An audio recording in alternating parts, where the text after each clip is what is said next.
This is the Forward Motion Business Show with Professor Ken and Professor Paul A Marino. Hit new heights. Start with Forward Motion. Hey, welcome to the Forward Motion Business Show. I'm Professor Ken. And I'm Professor Paul Marino. And today we have a great show for you. I hope you're thirsty because we're going to talk about some breweries, specifically Dream State Brewing. We have Will Rivera, right, from Dream State Brewing. Welcome, Correct. Will. Thank you. He's in the studio with us.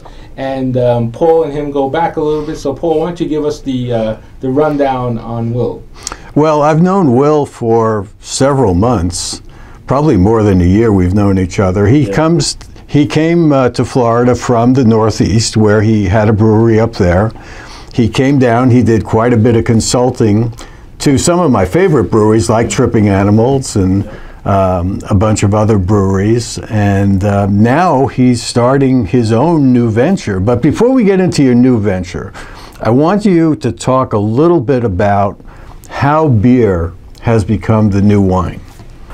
Well, for me, beer has become the new wine in the sense that it's hot. It's everywhere. Certain states you can ship it like you ship wine, actually. Trying to hopefully make that in all 50 states eventually, where we can ship it everywhere. But it's the hot ticket right now. It's a billion-dollar industry, or multi-billion-dollar industry, I should say. And I mean, to barley wines, to stouts. Well, tell us a little bit about the different ones. I mean, there's Pilsners, there's stouts, there's IPAs, there's lagers. Walk us through a little bit. So, for example, on a stout or a barrel-aged stout. I'm a big stout guy. Barrel-aged stout. Barrel-aged stouts comes in you can get it in a 375, 500 milliliter, a 750. These are the different sizes. And with that, it's like you're drinking, you share it. You don't want to drink that by yourself. It's like drinking a brandy. Yeah, it's like drinking a brandy. You don't drink that by yourself. You share a bottle like that, and it costs just as much as wine. And certain wines would cost as well. A top stout from like a Tripping Animals or an Ology or... You're looking at a barrel-aged 500 milliliter, about $25, up to 30. How about a limited edition? It could be 40 to 50. $40 to $50 a bottle. Yeah, and if it's something really unique and crazy, like a Bake from J. Wakefield, I think that goes up to $100. But that beer is phenomenal. It's a beer J. Wakefield goes way back, right? Really, really, really good beer. So right. So Will, all right. So I have to say I'm not a big beer drinker. Okay, so you're talking complete different things for me. So let's break it down and simplify it. All right. So I'm a guy who goes into the grocery store. Your first mistake. You're the grocery store guy. I got you. Right. All right. So I go into the grocery store and I walk down the aisle and I see, whatever it is. I mean, I drank, what did I drink growing up? Presidentes, and then eventually Coronas, or Heineken's first, then Presidentes, maybe Coronas. I don't know what it is. So what's the difference between what you're into and your expertise and what I'm picking up at, down the grocery aisle? So I've been there before too. I've done that as well, and I know both sides of it. And on our side, we're giving you something local that's made fresh with different hops, different malts. I think a better quality at some points. We spend more on the products that we get, and the quality itself, when you try it, when you have it, you see the difference a lot of times. I'm not knocking anything with big beer because I still drink some of these big beers. Right. You go to an average party, that's all they have. My God, yeah, I'm a High Life guy. So right, they have the marketing dollars too, so I guess they know. Yeah. I love High Life, but if you get something fresh, local, it's pretty cool when you can walk in to a local brewery and get something that was made there, and the people put the effort, the time, everything that they did in the behind the scenes, whether it was packaging, brewing, it could be anything. But our beer tenders that are selling it to you, everything that we have behind the scenes that you can see firsthand, it's pretty cool when you see that, and you feel that. And I get that because, I guess in the last 10 years or so, microbreweries have been around for a number of years. I guess the last 15, maybe 20, let's say, they really started to come into more mainstream, or more in the average Joe's house like mine. Of course. But when I do go out to dinner or something like that, if they serve their beer. I would have the local, whatever's on tap, the local tap. Yep. So I do, adventure, get adventurous and experiment a little bit. I know. So the advantage is that these big beer companies, and we focus a lot on the what ifs of business and stuff. So obviously they have a big marketing budget, right? Of course. Gazillions of dollars. Yes, they do. Gazillions of people and all that stuff. And I always practice, I've always done marketing in business. I always said, well, if you can't compete with the larger guys, you got to go small.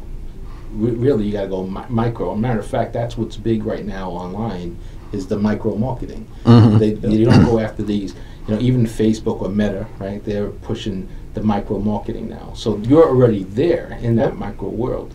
So what's your strategy then to compete, and how do you engage this consumer that's now looking for something different? What's the plan? So there's a few different things you can do, and a few things that we already do.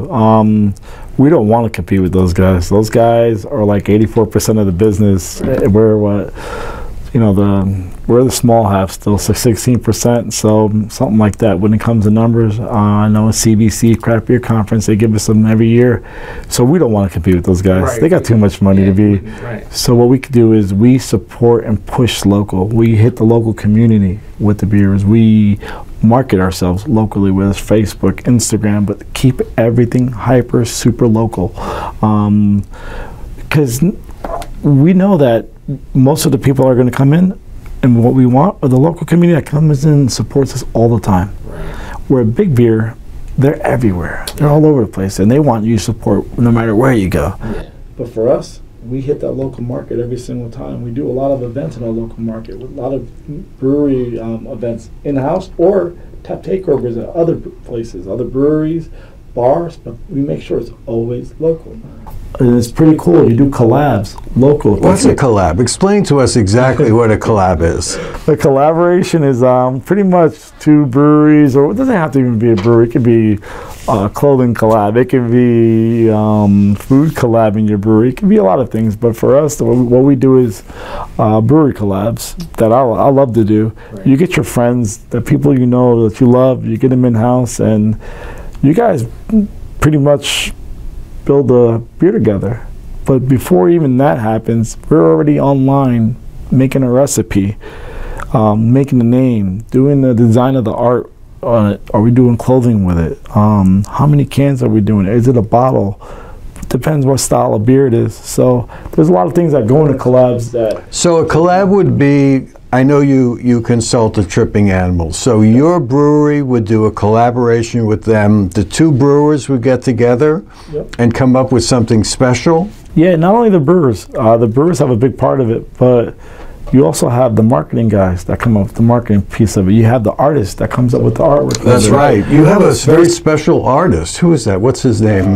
Kevin is Kevin. Alexis is another. We have a few that was at Tripping and still there. That if you ever see the artwork at Tripping, it is. I always wear their hats. It's beautiful. It's amazing.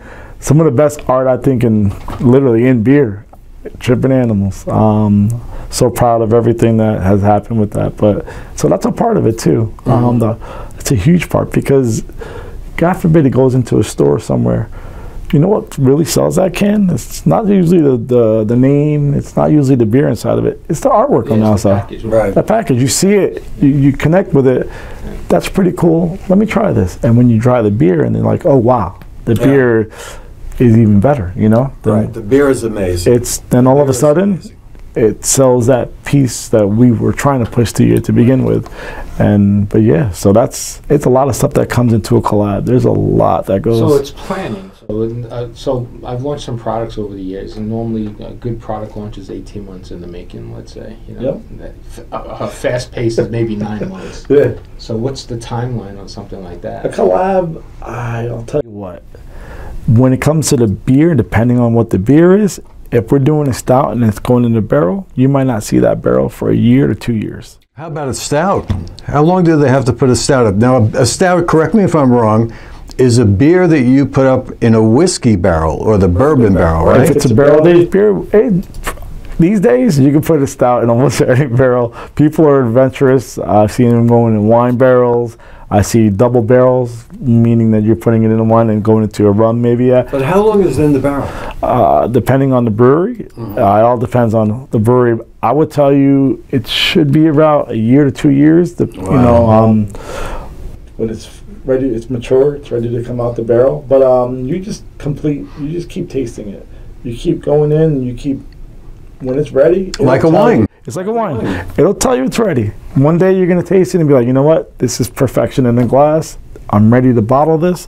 Let's go. Or you could put it in a keg and pour it on tap. I'll tell you what, though, but it takes time. If it's a collab, that kind of collab. And again, you got to be patient on like, hey, it's a year or 2 years from now. Now, if it's a Pilsner, if it's a lager, or that's different. Not pivot, up to 2 months, because they're planning before, and then how many weeks it takes you to make the beer. Now, walk us through, I remember the first time I had a stout, Goose Island. That was the first stout I ever had, Goose Island. Oh, yeah. And I remember drinking that, and they were serving it in little brandy glasses. And I remember after my second one, the gentleman who was pouring it, he says, I want you to realize you're drinking 14 to 15% alcohol. It's I mean, yes. You could get happy very quickly drinking a stout. So a normal beer is what percentage? Depending on the beer, let's say a lager, for example, it could be 3.5 up to 5%. Same thing as a Pilsner. So if you're drinking a barrel-aged stout, that's 14%. Right. That's a big difference in the gap. Yeah, that's a big jump. That's what I said in the beginning. Those are some things you want to share. Right. Like wine. You don't want to drink a whole bottle of wine by yourself. You want to share it with your friends. Yep. Yeah, something like that. You want to share with your friends. So let's go back to marketing. You talked about the art. I know one of my all-time favorite artists is Ruben. Ruben is amazing. I'd love to have him on the program. He's just an amazing artist. I know he's done a lot of the labels over at Tripping Animals. But a big part of the brewery is the tap room, right? Yeah, the tap room is definitely where it's at. And also Ruben, if you don't know, Ruben Three Sons in Fort Lauderdale, Dania Beach, a lot of the bottles and stuff. That's Ruben as well. That's Ruben's designs? He's absolutely amazing. Yeah. But so the tap room, the tap room is where everything is at. I always say, at the end of the day, the finished product, everything is tap room, and we rely on our beer tenders to make sure all the customers have a great experience when they come in, because we want you to come back. We don't want you to just come one time and take off and that's it. We want your business always with us. We want you to keep supporting local and supporting, these. We have to pay these people to put to work. They're our family. We have to make sure that everyone's happy and they're good, and we got to make sure we provide a good experience, because that's what it is. It's like you're going in a winery, but this time you're going in a brewery, and we're doing pretty much something similar stuff, and we want to make sure your experience is top notch. The cool thing about tripping, though, I want to bring up tripping on this one. It's always a fun, good time.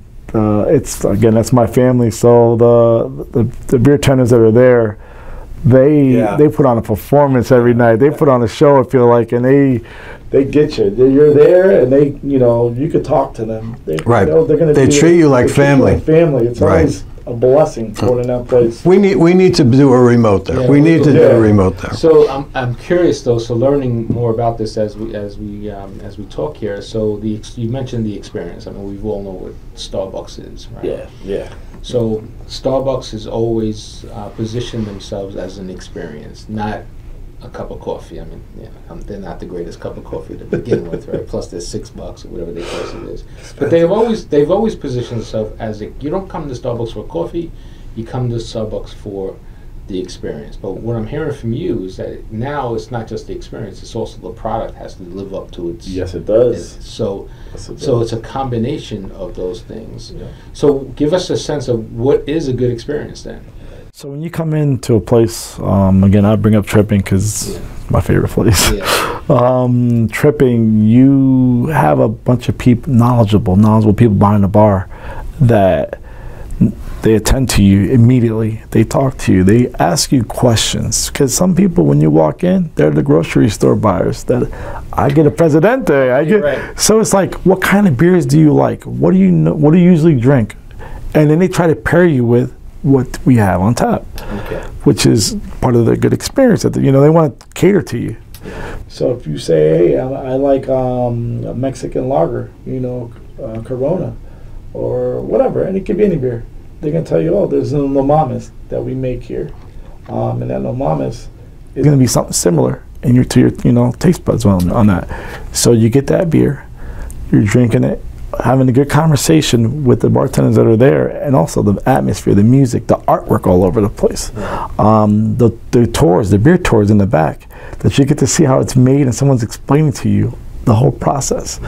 And you see it for yourself right there. And then the merch, the artwork on the merch that you see, that you get to go out and also part of your experience you get to buy or check it out. You don't have to buy anything if you don't want to. It's up to you. The posters, you name it. There's so much stuff. Yeah, the hats are amazing. The hats, all that stuff. And then there's days you have live music, live DJs, karaoke. Certain breweries you go to, they have trivia at certain places. Yeah, like the food experience. The food experience, Meat and Bone, that's there. That's some high quality food that pairs with the beer, and they actually try to help you when you pair it. Hey, what do you like to eat? Or if you're eating that, you should be drinking this with that. Right. And Molly's amazing. Molly is amazing. Molly's behind the bar there. She takes it to another level. As soon as you walk in, she makes you feel welcome. If you've been there before, she knows what you like. She knows her customers. She's top notch. But not only does she work the bar sometimes, she brews the beer sometimes. She cans the beer sometimes. That girl does everything, and she's super knowledgeable. And she makes head spins. She knows her stuff. She's no joke, and she's amazing at what she does, and she's super passionate. So that's also someone like her, who's part of the experience. She's going to make sure when you sit in that chair, you're going to get a full, like a good customer service type of experience from her. So someone like you, who's not as crazy about beer as Will and I are, you would go in there and they would give you a flight. Which I've had. Which would be 6 or 7 small glasses of different beers, and once they start to narrow it down what you like, then they're gonna cater everything to what you like. Yeah, but then you get those 6 or 7 2-ounce, 3-ounce cups. I gotta drink they 7. They go up to 5 ounces. You just said not to have 15 ounces by yourself. I'm gonna do a whole flight by myself. No, so the flight. Usually the ones we do at Trippin' of 4 or 5 beers, you get to choose. Yeah. And yeah, they're small to 5 ounces of beer. Take your time if you can drinking them. You don't have to shoot them down too fast. And if you like to, you can. But make sure you're doing an Uber. Yeah, plenty of Ubers around there. Yeah. I have to promote that too. Yeah. Safe driving. Safe driving. But you can try flights, and there's different ways, different beers you get to try with that flight, and you might find something you love and say, you know what? All right, my next beer, I'm gonna get a glass of this right here. It could be a stout, pilsner, it could be anything, a smoothie sour, kettle sour, whatever your taste buds like. So how did you get into all this? Wow. So, a long time ago, drinking High Life when I was younger. I loved High Life, by the way. High Life, all these years later, I still drink it. I still love it. But Brooklyn beer for me. Yeah. Brooklyn beer, Steve Hendy, he was the owner of the brewery. Garrett Oliver, the brewer, and also an owner as well. I remember just being around and hearing him, speeches he would do in public places he would go to and talk about beer and stuff. And I'd try their beers and I'd fall in love with their beers. Their beers, and I'm talking, I'll do years ago, right? They were one of the first micro-breweries, right? Yeah, New York at the time, I think they were open like in because the 80s. It started out like out west, really, right? It started out west and then it came sort of east or something like that. Is that like the history of it all? Depending on who you talk to. East Coast, West Coast now? Yeah, it all depends who you talk to. But for me, it was Vermont at the time. Vermont they had so many good beers. But also in New York, I love Brooklyn Brewery. And I'm talking a long time ago. Yeah. I'm outdating myself here. It was a long time ago. But hearing him speak, hearing him talk about the beers, his passion about traveling around the world, selling beer, and talking to people about beer blew me away. Yeah, And I loved, right? and I loved beer. Yeah. I enjoyed it. I'm like, beer is everything. I got a homebrew kit. I was trying to. I'm embarrassed to even say what kind of homebrew kit, but I'll tell you, it was pretty cool. And this, again, a long time ago. And a lot of my friends were into craft beer as well, which was nice. And we had something to talk about all the time and be around in sports and drink our craft beer. But Steve Hindy, that guy, and Garrett Oliver, he's one of the only, at the time, big minority brewer for me. He's an inspiration. Yeah. They both were inspirations to me. So I remember talking to him, and we're at one of his speeches, and great guy, him and his wife, and they're talking. I'm asking a million questions, but hearing him like explain to me what he does, and I'm like, I want to do what you do. and he inspired literally to jump into beer, like do what I do today. This guy, like, for me, he was like, I thought about it, like, wow, this guy was it, like, and yeah, that's how I got into beer a long time ago with listening to Steve Hindy.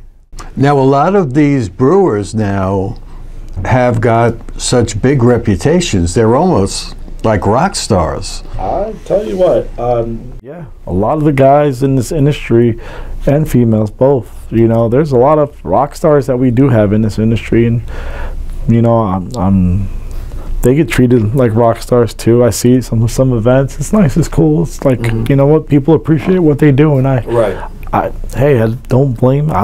It's pretty cool actually sometimes. You know, it's kind of funny. You know, a chef can make a restaurant. You could be going to a restaurant for a long time, and all of a sudden the meal is different, and you find out that they changed chefs. It isn't what you thought. yeah. You go to these breweries now, and they change brewer, or they bring a big brewer in from someplace else, and the whole atmosphere changes. It does happen. It happens. I think that's going to happen now at at Unbranded, right? Unbranded, yeah, actually. Unbranded, I think he's a rock star brewer. Joe is a phenomenal brewer. His beers are great. Yeah, I met him the other night. And with the quality and the passion, that's where it's for him. Right. He's super passionate about the beers he brews, and he's from beginning to end. He wants to make sure from when he brews it till he goes to a can or a bottle or a keg, it's perfection. Right. In the glass. So guys like him, great. I love seeing the passion. I love seeing, you know, I've been doing this a long time, and seeing what they do. These days, I still geek out over it. So how's it going to be for you? You're going to make a little bit of a metamorphosis. I mean, I know you've been consulting to a lot of the breweries in Dade County. Now you're kind of making the leap to your own shop. Yes. Well, when I first started, and I first jumped into a bunch of this, it was Equilibrium Brewing in New York. I had a piece of ownership myself, and I was a brand manager there, and I ended up moving to Florida after years and years of, you know, in the beer industry. Then I started consulting, doing other stuff in the beer industry in South Florida. And then eventually, and not only South Florida, there was a lot more places all around, a lot of places. But then my dream, something I wanted to do, was to have my own place. Just, you know, not necessarily just me, but I had like a partner, Paulie, who's in there with me as well. And it's ours. It's our baby. It's our project. It's special to us. It's something that we care about so much, and I've always wanted that. That's great. And I finally, like, I got it. Yeah. I got it, and So now you have your own footprint. Yes, I do. You have your own recipe. Yes, I do. Yeah. Tell us, what are you going to make? Well, I've already made with you know, thanks to the guys at Unbranded, because I contract out of there, and also King State, the Brutalists in Tampa and St. Pete. They helped me out a lot too. We made a moonlight beer with them. But IPAs, pilsners, so stouts. people would think the first thing when they hear me or see me, it's always an IPA type of thing. New England's. No, my first, like, my passion that I want to drink all the time is going to be lagers, pilsners. That's I love. Yeah. I can drink those and continue to a good clean beer.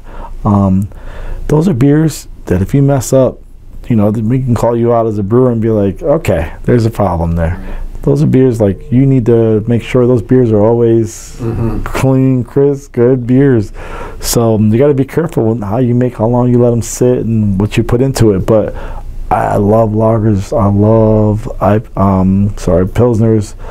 I do American wild sours. I do like sours is very interesting to me. You know, you guys have been giving me a lot of sours, and you have to have like a palate for it. You have to have a palate for a sour. I went to Union. Union is a bar downtown, and they carry a lot of craft beer. They're known for their craft beer.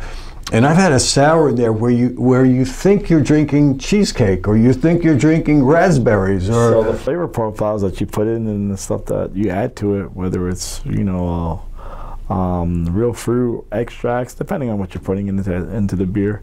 And it's a kettle sour, so some of those are kettle sours, and then you add all the adjuncts in there. You think you're drinking, you know, let's say it's a cheesecake sour. You think you're actually drinking cheesecake. It's crazy, and a lot of people love that. I'm not the biggest fan of stuff like that, but you know, wouldn't mind if, you know, for Dream State, if we made it, that's what we do, and we make it for people, and hopefully they enjoy it. You know, that's what they love. But we're also going to brew, you know, of course, what the community wants too. You know, we're going to listen to people. We want to make sure we, you know, stuff that's going to be challenging, we want to do as well. Barley wines, love me some barley wine. Well, explain what a barley wine is. I'll have beer for days. Barley wine, and it's almost like you're brewing. It's almost pretty much like a stout at some point. Some barley wines, you know, are literally, sometimes you're drinking it and you're like, okay, this is a stout. It's not a barley wine. But it's not barrel aged, is it?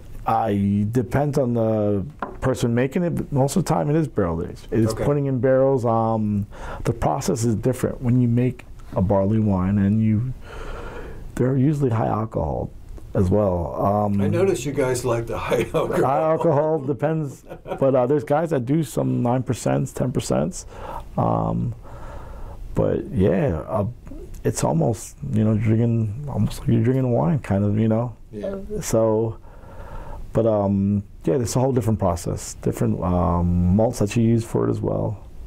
Different way to brew it. Thing, right, for you guys, where you get the hops and all that stuff. Hops and malts, it's a complete different process. So I don't want to bore anybody and be here for days with it, but it's all these beers, when it comes to pilsners, barley wines, all the hop profiles are different. The malts are different. Is it when you're talking a German lager to an American lager? You have to get different malts for that. I like the Mexican lagers. And then there's corn. So for that, like, so it's all different processes. So you call those recipes? Oh yeah, it's recipes. Yeah, they're your recipes. So you take these recipes, you put it together, and you scale it to the fermenter that it's going to be into. So if you're putting in a 10 barrel, 30 barrel, 20, whatever it is, you got to make sure that recipe is fit for that, you know, fermenter you're putting it into. And if you don't scale it up right and do it right, that's where beer can really, you know, run away from you. Yeah. Let's just say. So where can our viewers, when can they expect to visit your new operation? What's your time frame? So for me, I think between me and my partner keep talking about this, we're looking at maybe 2 to 3 weeks for the tap room. When it comes to brewing out of it, we're not allowed to brew just yet with our license out of our brewery, but probably mid-January, early February, we'll be able to brew out of the brewery, and we'll have a big grand opening. But first, we're going to have a soft opening. We're going to have our friends. They're sending us beer from all around the country. Oh, nice. And we're going to have beers from everywhere, pouring. Oh, wow. That's going to be amazing. The lineup's going to be really nice. You know, a lot of good people in our lives that are always trying to help us and help us grow and do better. So I'm grateful for all of them. And yeah, so we're thinking about 2 to 3 weeks. It's been it's a project that's been I've been there. I know you've been working on it for a while. I know that you've been working on it. It's been a project. Me and Paul have been, and it's been a lot. But if you see the place from what it was to what it is today, it's a night and day difference. Today I was putting on the tap handles. You know, moving the new tables that we have in the back of the brew house, you know, working on the lines inside the cold room, stuff like that, just getting ready. Literally, we have a few weeks to make sure everything is where we want it to be, and we want to make sure we come out swinging. We don't want to drop the ball. We don't want to, you know, let people down. We want to make sure we make everyone proud of what we're doing and proud of their community that we're in. And, you know, Fort Lauderdale is the place that we got to be right now. So we want to make sure Broward County, the guys out there, are, you know, we represent and we show some, you know, how would I say this? We want to make sure we get good quality beer with them, because they're making a lot of good beer in Fort Lauderdale. Also date as well. But I know you've brewed before. I've had your beer before. I know it's going to be quality. I know that anything coming out of your shop is going to be quality. Yeah, we have a good team. I'll tell you what, with a good team, everyone puts everything together, and we're super happy. Like. So the project, as you said, you've been working on over a year, I guess, 2 years? It's 2 years, technically. Me and Paul have been looking for a long time. And in between that, thanks to guys like Trippin' Animals that let us brew out of their place, guys like Unbranded, The Brutalists, all these guys that let us continue to make beers in the meantime while we're looking. You got to build up your supply. Yeah, you got to build before you even get started. And it's hard to be like, hey, I'm having a brewery, but then you never get to taste the beer. You're just like, who knows if it's good or not or anything. Right. So I mean, you think it's good, but yeah, I'm your customer, right? You have to. Yeah, of course. Good. So, you know, we've been able to do a lot of different cool beers that we've been able to make, and one of my favorites right now, if anyone gets to try it, it's called Moonlight. It's a Pilsner that it's 5%, and it's clean, it's crisp. The color of it is beautiful. Who's doing that now? That one was at the Brutalist. So King State, a.k.a. the Brutalist. Mm-hmm. Eric and Vinny, they brewed that. And that beer came out so good. It has like a little lemon cracker type of finish with it. It is beautiful. You know, it's amazing. When these guys throw a party, Ken, and you went to one, I took you to one, they'll throw a beer event that'll be a whole weekend. And they'll get 30 different brewers to come in. So you'll have a host, like maybe Tripping will be a host or someone else will be the host, and you'll go there, and in that facility, you know, they're good enough to invite all these other brewers in to bring all their beers, and you can taste 30 or more different breweries there. The lot of beer events, which they're happening. I'm going to one in Maryland this weekend. You actually. guys go every month. I'm actually every week. Okay. I'm once a week, literally. I'm at a beer event. Pretty much, me and Chris, we go to so many, but it's also pretty cool. I'm not ever going to complain about these. I mean, come on, you get paid to drink. Yeah, so you get to go to these cool events. We're in the wrong business. We're in the wrong business, right. There's usually about 50 to 70 actually breweries that are going to be there, and they bring 2 beers apiece. Wow. So now if you put those numbers together, you have a lot of, it starts adding up, and you get these little glasses and you start tasting everyone's beer, different beers from all around the country, sometimes around the world. And it's pretty cool. You can have it at that event, and then again, the DJ, the food, the breweries, the swag, everything. It's just a good time, and the friends you're with, it's amazing. But I'm going again to Maryland this weekend. Yeah, I know. You remind me of one years and years ago. I took a vacation to Cancun. You know, I went on one of those booze cruises in Cancun. I was a young guy. I mean, just years ago. Some guy. And he'd get paid to pour shots down your throat. So I said, that's a good job. That's the kind of job that I want to do. Hey, I might want that job as well. Exactly right. No. So we what we do, we talk about, and I'm glad you're here because you're actually at the beginning of taking your vision and seeing it come to reality in 2 or 3 weeks. So one of the things we talk about is, well, tell us, you've had this journey now, what type of lesson did you learn? Like, was there a left turn when you should have made it right? You know, did you make what? And I hate using the word mistakes because I don't. Oh, you can call them. Yeah, I know. It was. I always say there's things that work and things that don't work. We just hope the things that don't work. Well, you know, when don't cost us too much money. It costs them because when these guys make a mistake, they wind up sometimes dumping the beer, right? Yep. Those are the big mistakes. Those are the big. So those are the costs. When you got $20,000 in beer going down the drain. That's got to be painful. Yeah. You got to talk about this and get with your partners or wherever you're at and be like, yeah, we just dumped all that beer. Does that happen often? I mean, it happens in a lot of places often, believe it or not. But see, that's a good thing. I always look at it as a good thing. That means the owner of that place or the people that work there care. They don't want to give you bad beer. They want to give you the best of what they got. So they care enough to lose that money to make sure the next time it's a better quality product that they're going to give you. And those are big mistakes at the beginning, but they come out being like, when people find out, know that, they're like, wow, you cared about me so much that you dumped that beer and you made it better. Thank you. Like, it's pretty cool. Some people that don't know it, hey, it happens. And, you know, more awareness will be nice. It's like, I never realized that beer has a shelf life. They do. And also, the way you store it and everything. That's another I remember when you went from the growlers to the cans. Yeah. Remember the growlers, that they would fill the growlers? But and they started doing crowlers after that. in the cans, the 32-ounce crowlers. That was a big investment when you guys started putting in the canning line. Yes. Oh, and the canning line, yeah, that's another thing. So now, if you're getting a crowler, you know, it's going to last you 7 to 10 days or something. Growler, 3 to 5 days. Can, depending on what it is. And it can last you, if it's a lager, a few months. Also, depending on how it's stored. That's another thing that people, we go to the grocery stores or we go to these beer places and we find these, you know, beers.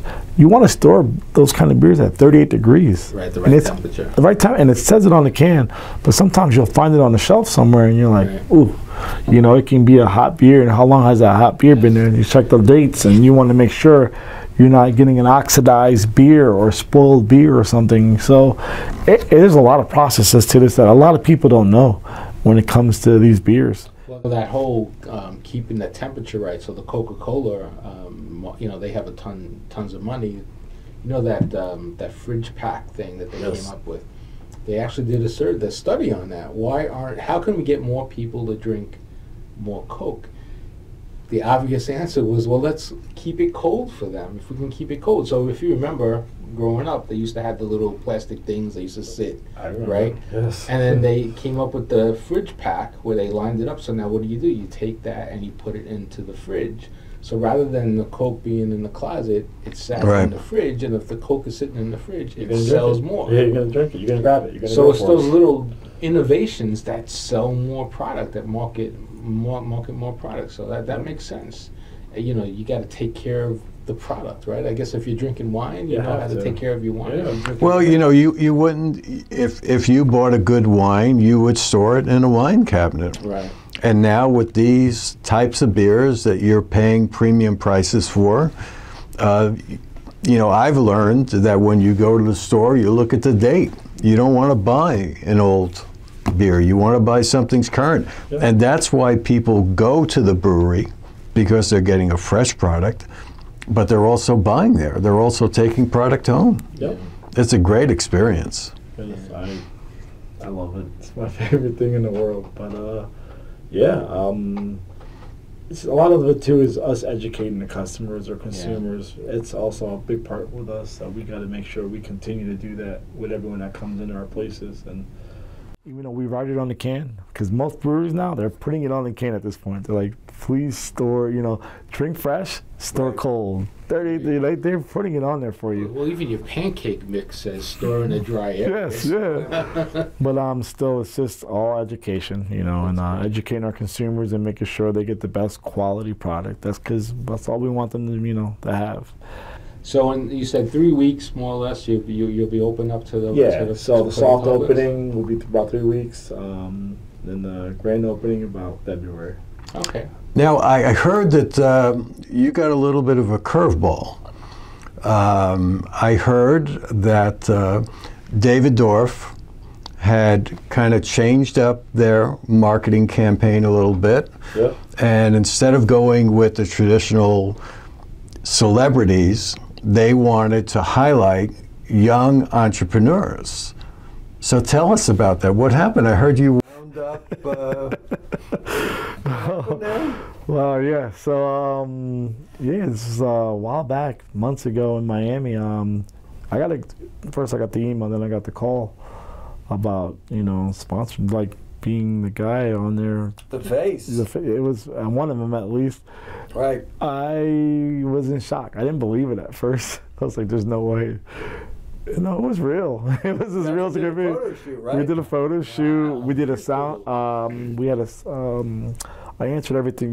We had it all recorded, all my answers, so you could hear it when they start playing it on their social media, wherever they put it, and on their website. Saw all my answers. You could hear me talk about everything when it came to Camacho cigars. So you're the face of Camacho now.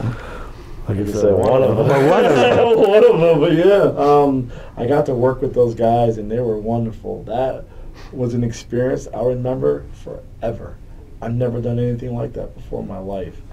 Also, lightheaded as all hell when you're smoking those cigars, and you keep smoking, and you're doing a photo shoot. Right. You're trying to get the perfect picture, and they're like, keep smoking, pull harder, more smoke, more smoke. That eventually gets to you. So yeah, I learned a lesson. Let's try to cut that into half and get it out quicker. But it was an experience. I got to smoke some good high quality cigars. The photographers there were amazing. The team treated me so good. Just working with that brand, and that brand I love. Oh, that's a big name brand, Davidoff. They've been around forever. Those guys put out some amazing, the quality. That's kind of the experience that you get. They're as passionate about their cigars as you are about your wine. Now, I heard a rumor. I heard that Davidoff is kind of teaming up with some of the brewers to be at their events. So there could be, depending on the event. So I know they sent Zeno cigars. It was a new product that they just launched. We had it at, I wouldn't say it was Free the Whales. They came down. They set up a whole booth. They were clipping cigars, talking to you, educating you on this. I was at that event. And everyone, awesome. The cool thing was everybody was out smoking some cool cigars. Awesome. One-offs that they brought with them, which was so cool. But yeah, you see, we team up with the guys over there, and we do cigars some cool stuff. Go together. Yeah. Oh, they pair perfect together. Especially for a guy who loves cigars. Me too. And I love beer. Me Guess too. what? I'm the happiest person. That's all he takes, and some good food. Yeah, So what happens if your modeling career takes off? And what are you gonna do? You're gonna give up your Yeah, I don't know. I'm like, I'll never give up the brewery side, but who knows?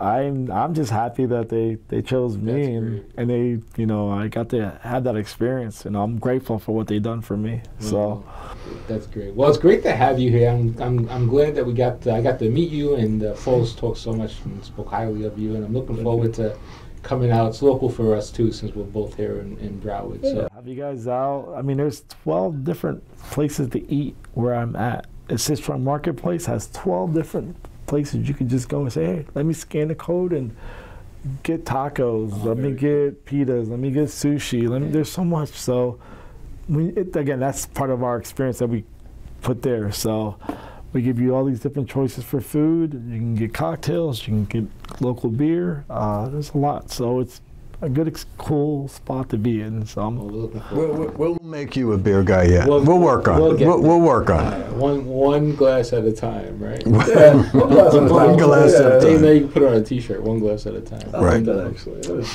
So thanks for joining us. I really appreciate it. Great to meet you. Good luck with your coming adventure. We'll have you on at 5th year anniversary. You'll come back and we'll talk about the great track run that we had and stuff. That'll be great. I'm all for it. Wonderful. Thank you, guys. Well, thank you. So I guess that's where we'll end this show. I want to thank everyone for joining us. Remember to join us again on our next broadcast. Until then, I'm Professor Ken. And I'm Professor Paul Marino. And we'll see you out there real soon. Thanks. Thank you. Will. And he as well.